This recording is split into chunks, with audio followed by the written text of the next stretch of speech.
Wherever you are, my name is Gavin.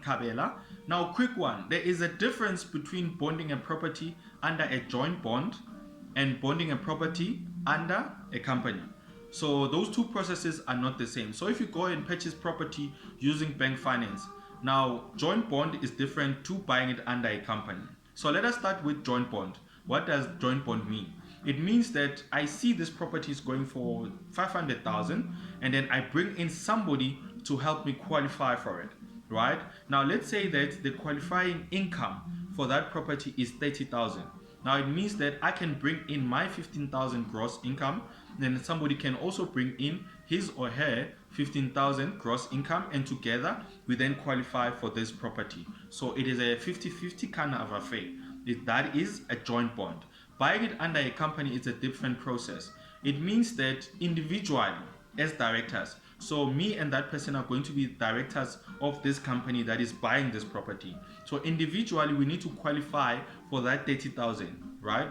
Gavin himself needs to have a gross income of 30,000, and then the person that I'm buying with, who's the other director, needs to also have a gross income of 30,000 so that we can qualify for this property, right? So it's not a 50-50 kind of affair from a qualifying point of view.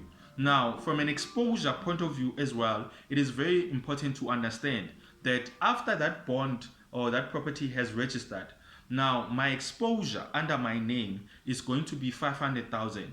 And then the other director as well, under his or her profile, the full exposure of 500,000 is going to be there. So it's not now, it's going to be split into two. No, comrades. The full exposure of 500,000 is going to be there. So that's how it works. Now I'm mentioning this because I see, obviously now there is a lot of drive around people coming together in order to buy assets, to buy property, right? Now you can imagine if you are married, now you went on to buy property with your property stock file using bank finance. Now your sweetheart, your wife or your husband wants to buy maybe a primary home. Maybe you guys don't have a primary home. Now all of a sudden you go to the bank and then they tell you, no, Mrs. or no, Mr. Actually you have maxed out your exposure.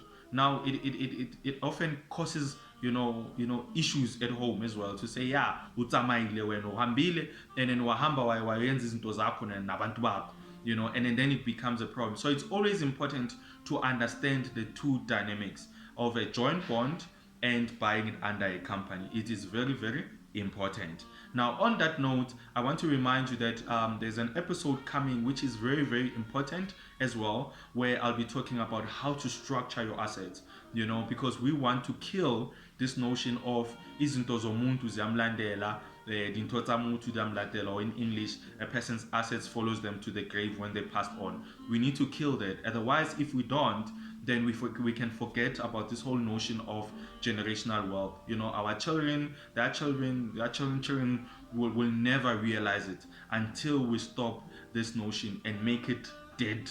All right. So I'll be talking about how to structure your assets properly. So be on the lookout for that episode. It will be coming out in the next couple of days this week. So on that note, on the other note, please don't forget that my book, Financial Planning Forward, is available. Hit me up on my page, get my details so that you can be able to get yourself a copy.